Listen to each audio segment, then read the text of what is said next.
What's up YouTube? How's it going? Welcome back to the channel. We are here at Wrench Bay, Manodi Z900 basic safety accessories installation కోసం వచ్చాం. Well, you guys know without safety accessories బండిని బయట తిప్పడం అంత safe కాదు. But I forgot to ask, అసలు first ride experience ఎట్లా ఉంది ఇంటికి తీసుకెళ్ళినప్పుడు? అది చెప్పలేను నాకు అసలు. లైఫ్ గోల్ అచీవ్ చేసినట్టు అనిపించింది.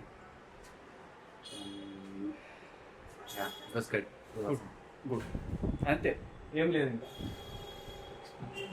చెప్పరా అంటే సోజెఫ్రా.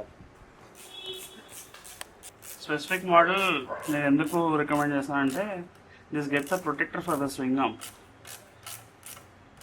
So other spoons don't. And ఇవి మినిమల్గా కూడా ఉన్నాయి బ్రో. కొంచెం ఎక్స్పెన్సివ్ ఓవర్ ద కాంపిటీషన్. ఇంత గాడిగా కనిపించేటట్టు అయితే ఏం లేదు. RCS 19 మీరు ఎందుకు వేయించుకోవాలా? అంటే అవసరం పడలేదు. స్టాక్ బ్రేక్స్ బాగానే ఉన్నాయా? అంటే అంత గొప్పగా ఉండవు, కానీ ఆ స్టాక్ బ్రేకింగ్ ఫుల్ యూటిలైజ్ చేసినంత పుష్ నేను ఎప్పుడు చేయను కాబట్టి రోడ్ల మీద కరెక్ట్. ట్రాక్ వెళ్ళి ట్రూ. ప్లస్ యాక్చువల్లీ దీనిలో ఒక అడ్వాంటేజ్ ఉంది తెలుసా, ఇది 16mm RCS కదా. దీంతో వచ్చిన అడ్వాంటేజ్ ఏంటంటే మీరు మిడ్ కార్నర్ లో కూడా బ్రేక్ చేసుకోవచ్చు. RCS 19 పట్మన్ ఆగుతుంది. అమ్మో, బయటికి మీరు లీన్ లో వేసారంటే రఫం ఫ్రంట్ ఎండ్ వదిలేస్తుంది. సో ఇదేంటి, నేను అప్పుడప్పుడు ఐకే ఫ్లేవర్ మీద కార్నర్ చేసినప్పుడు కొంచెం హాట్ గా ఎంటర్ అయ్యానంటే నా భయం వేస్తుంది, అరే బయటకు వెళ్ళిపోతున్నాం. మిడ్ కార్నర్ బ్రేక్ వేసుకొని హాయిగా లోపల లాగేస్తాను. స్క్రీన్ కూడా ఆర్డర్ చేసా.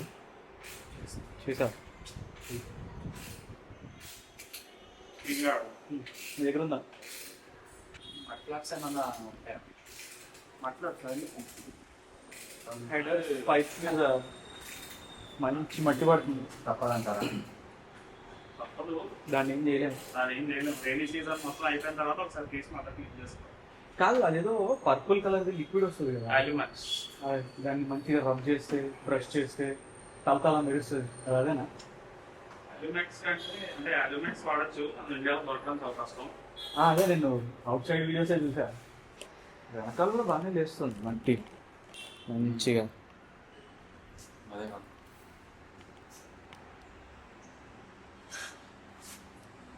మన అశ్విన్ దానికి ఏమైనా ఉందా వెనకాల మడ్ ఫ్లాప్ వెనకాలైనా? నేను లివర్ ప్రొటెక్టర్స్ వేయించింది. వన్ రీజన్ ఏంటంటే నాకు పార్కింగ్ చాలా టైట్గా ఉంటుంది, అందుకని వేయించా. మంచి గోడలు తగులుతూ ఉంటుంది అన్నమాట, అటు ఇటు హ్యాండిల్ తీసేసానండి. ఒకరోజు ఆ నాందేడ్ హైవే జోగిపేట హైవే ఎక్కి కొడుతుంటే సైడ్కి వెళ్తుంది బండి. అదే క్రూజ్ కంట్రోల్ పెట్టేసి వదిలేస్తున్నా, అలా పక్కకి వెళ్ళిపోతుంది. ఏంటి అర్థం కాలేదు, దాని తర్వాత వెలిగింది.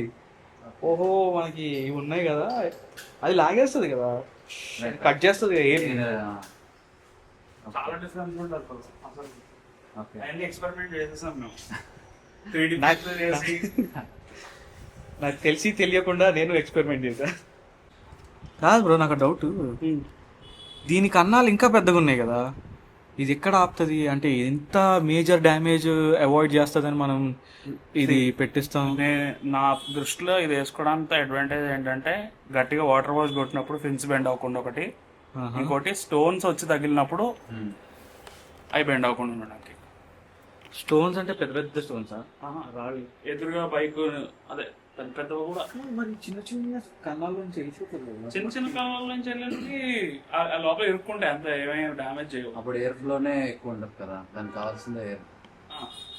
మనకి ఎక్కువ బ్లాకేజ్ ఉంటే ఎయిర్ ఫ్లో ఉండదు. సో వీటి హోల్స్ అందుకే ఇలా హెక్స్ డిజైన్, నాకు అందుకే ఇది ఇష్టం. అందుకే బండి కూడా ఓవర్ హీట్ అవ్వదు.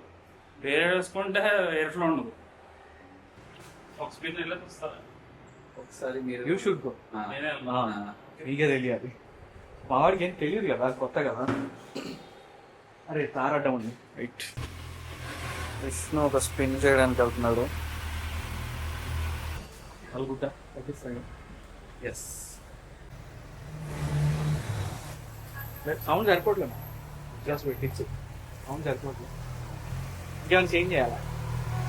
అయిపోయింది.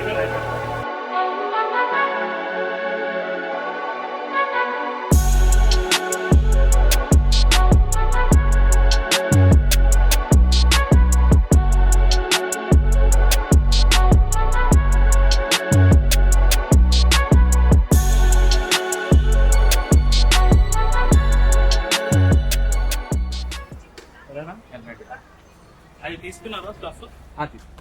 ఎక్కడ పెట్టావు? ఆ లోపల ఉన్నట్టు.